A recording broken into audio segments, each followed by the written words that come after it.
আসসালামু আলাইকুম রহমতুল্লাহ। আজকে আমরা এমন এক বিষয় নিয়ে আলোচনা করব যা আমাদের প্রতিদিনের জীবনে চলতে চলতে শয়তান আমাদের কিভাবে ধোঁকা দেয় এবং আমরা তার ফাঁদে কিভাবে পড়ে যাই। শয়তান আমাদের জন্য সর্বদা ফাঁদ পেতে থাকে ধোঁকা দেওয়ার জন্য।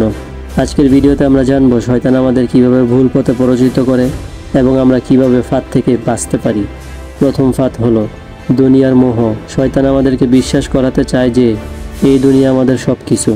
তোমাকে বোঝাতে চায় এই দুনিয়া যা কিছু আছে সেগুলোই আসল সুখের পথে।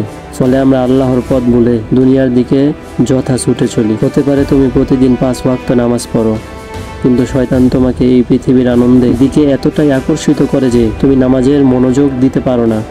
তবে শয়তান ভুলে যায় এটাই তো একটি পরীক্ষার জীবন, যা শেষ হবে একদিন। দ্বিতীয় নাম্বার ফাঁদ হলো বড় গুনাহকে ছোট মনে করা। শয়তান আমাদের বলে, আরে ভাই এটা তো এমন কিছু না, একটু মিথ্যা বললে কি হবে, আরে সবাই তো করে।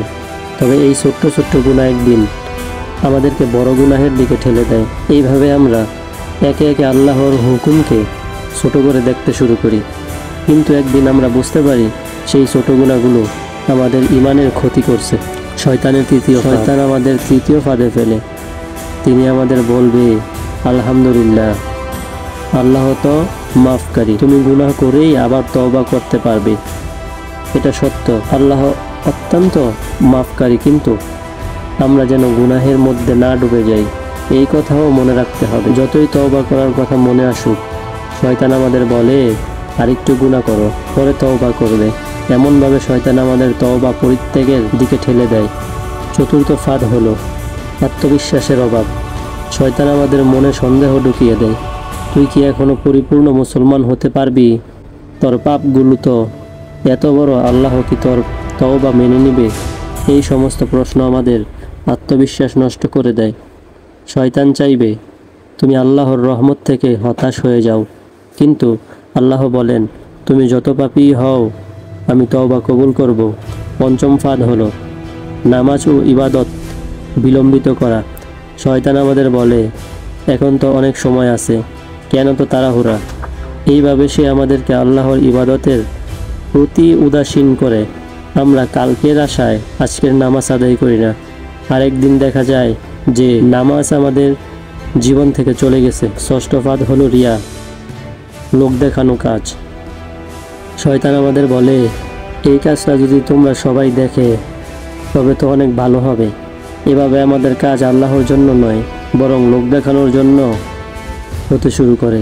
তবে শয়তান জানে যে এই কাজের মধ্যে রিয়া থাকবে, তা আল্লাহ কখনো কবুল করবেন না। এই কারণে আমরা সবসময় সতর্ক থাকতে হবে যেন আমাদের কাজ শুধু আল্লাহর জন্যই হয়। এবং সবচেয়ে বড় ফাঁদ হলো অহংকার। শয়তান যখন দেখবে তুমি একটা ভালো কাজ করছো, তখন সে তোমাকে অহংকারে ভরে দিতে চাইবে। এটা তো তুমিই পারো, অন্যরা পারবে না। এই অহংকার আমাদের গর্বে পরিণত হয়, তা আমাদের আল্লাহর কাছে প্রিয় হতে বাধা সৃষ্টি করে। কিন্তু আমাদের মনে রাখতে হবে আর আমরা কিছুই নয়। সর্বশেষ সতর্কতা ও আশার বাণী।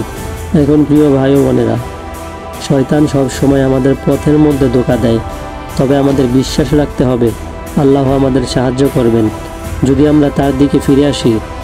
যতই শয়তান ফাঁদ পেতে থাকুক, আমরা যদি আল্লাহর পথ অনুসরণ করি, আল্লাহ আমাদের রক্ষা করবেন।